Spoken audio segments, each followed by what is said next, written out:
Hi guys, T20 Hindi channel पर आपका स्वागत है। और आज हम देखने वाले हैं हिंदी लोक भारती कक्षा 9वीं का पाठ्य घटक जूलिया, इसका स्वाध्याय। तो चलिए देखते हैं जूलिया पाठ्य घटक का स्वाध्याय गृह कार्य होमवर्क, जो एग्ज़ाम की दृष्टि से कृति पत्रिका के आधार पर हमने बनाया है।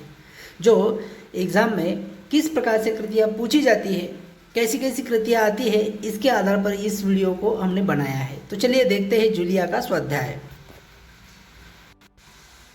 देखिए, पहली कृति को हमने यहाँ पर लिया है शब्द संसार। जैसे कि हर वीडियो में हम लेते हैं समानार्थी शब्द, जिसे पर्यायवाची शब्द भी कहते हैं, इसके ऊपर एक कृति बनती है। हमेशा हर एग्ज़ाम में इसके ऊपर एक कृति बनती है।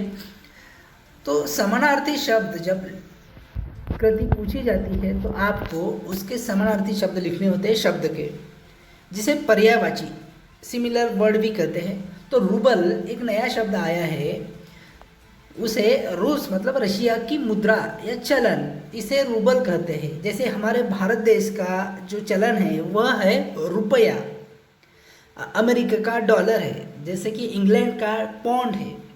उसी प्रकार से यह रसिया रूस का जो है वो रूबल है, याद रखना। तो रूबल मतलब चलन, मुद्रा। देखिए, निमर्म का निर्दयी होता है समानार्थी शब्द। अभी देखिए अगला जो समानार्थी शब्द है भीरू। भीरू मतलब क्या? डरपोक।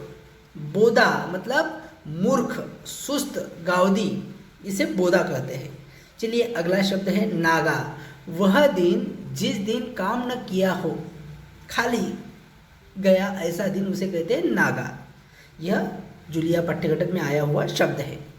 चलिए देखते हैं अगली कृति कौन सी है। देखिए, ठग लेना अर्थात धोखा देना, यह मुहावरा है। इस मुहावरे का आपको वाक्य में प्रयोग करना होता है, इसलिए आपको 1 अंक मिलता है। तो ठग लेना मतलब क्या? उसका अर्थ हुआ धोखा देना। यह होगा इसका अर्थ। अभी यहाँ पर इसका वाक्य आपको बनाना है। तो यहाँ पर देखिए, बुढ़िया को अकेली देखकर कुछ लोगों ने ठग लिया। तो देखिए वाक्य में जब प्रयोग करोगे तब मुहावरा आना चाहिए, क्योंकि प्रश्न इस प्रकार होता है, दिए गए मुहावरों का अर्थ बताकर वाक्य में प्रयोग करें कीजिए, ऐसा प्रश्न होता है। तो आपको ये आना चाहिए। कई बच्चे उसके अर्थ का ही वाक्य में प्रयोग कर देते हैं, तो वो गलत हो जाता है। अर्थ लिखना है मगर वाक्य में प्रयोग करते समय मुहावरा आना चाहिए, ये याद रखना, इसकी प्रैक्टिस करना। इसीलिए देखिए अगला मुहावरा क्या है? हड़प लेना, बेईमानी से अधिकार कर लेना, दूसरों की वस्तु हजम कर लेना। देखिए, गांव के साहूकार ने गरीबों की जमीन हड़प ली, मतलब बेईमानी से वह हजम कर ली। इस प्रकार से वाक्य आपको बनाने हैं, मुहावरे। चलिए देखते हैं अगली कृति। देखिए अगली कृति कुछ इस प्रकार से पूछी जाती है, संजाल पूर्ण कीजिए। यदि हमारे चैनल पर आप पहले से जुड़े हुए हैं तो आपको समझ में आएगा कि संजाल पूर्ण कीजिए कृति किस प्रकार से होती है।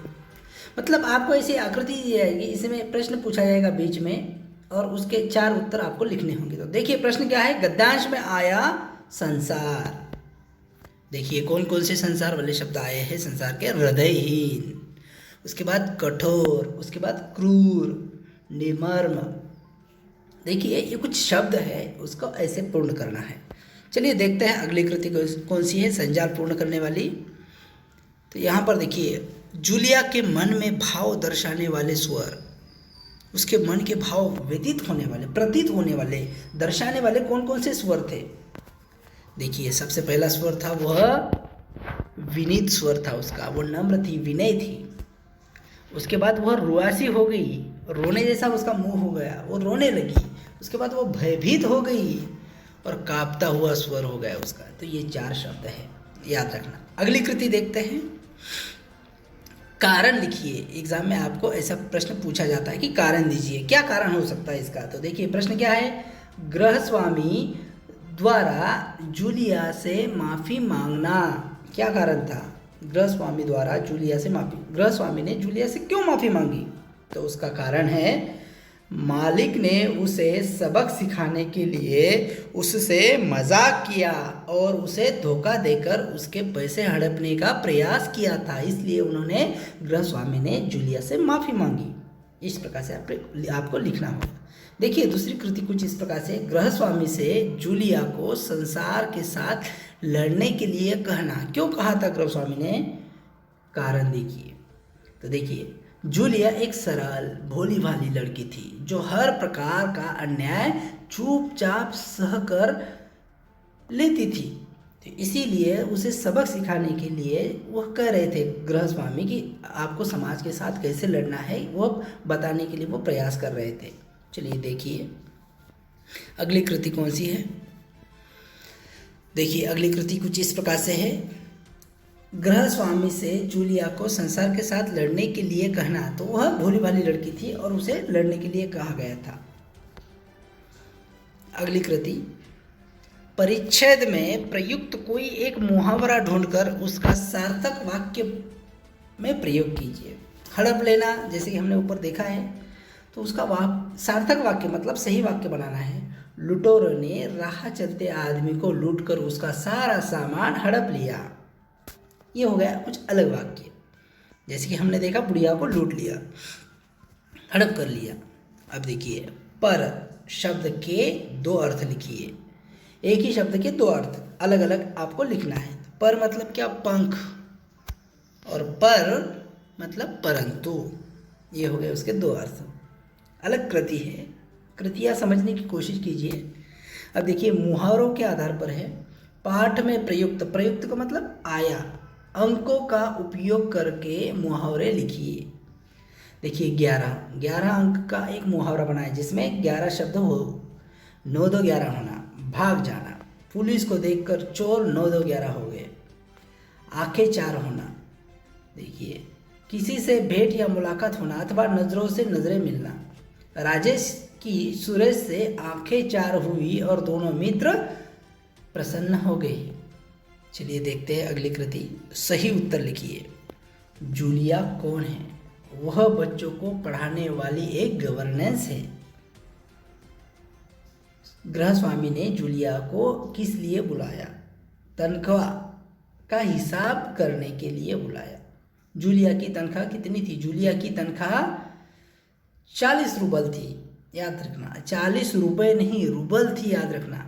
यहाँ पर ये गलती मत करना, 40 रुपये लिखोगे तो वो गलत हो जाएगा। तो ये रुपये गलत है, तो रूबल याद रखना। रूबल ये रशिया की मुद्रा है, चलन है।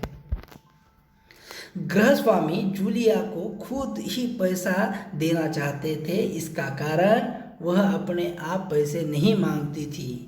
क्या कारण था? वो अपने आप पैसे नहीं मांगती थी, खुद होकर। चलिए देखते हैं अगली कृति। गृहस्वामी ने सारा हिसाब इसमें लिखा था। किस में लिख कर नोट डाउन कर लेते थे? वो डायरी में, याद रखना। गृहस्वामी जूलिया को एक काम करने पड़ते थे। कौन कौन से काम करने पड़ते थे? बच्चों को संभालना, उन्हें घूमने ले जाना, उन्हें पढ़ाना। 3 काम करते थे, जूलिया को काम करने पड़ते थे। तो इस प्रकार से यहाँ पर हमारी सारी कृतियाँ समाप्त हुई है। मिलते हैं अगले वीडियो में। तब तक मैं आपसे एक रिक्वेस्ट करना चाहता हूँ, कोई भी समस्या है, डाउट है, तो आप हमें कमेंट बॉक्स में लिखिए। इसके ऊपर हम, या फिर आपको कुछ सुझाव देने हैं तो वो सुझाव भी दे सकते हैं, उसका स्वागत किया जाएगा और अगले वीडियो में उन बातों पर ध्यान दिया जाएगा। मिलते हैं अगले वीडियो में, तब तक के लिए धन्यवाद।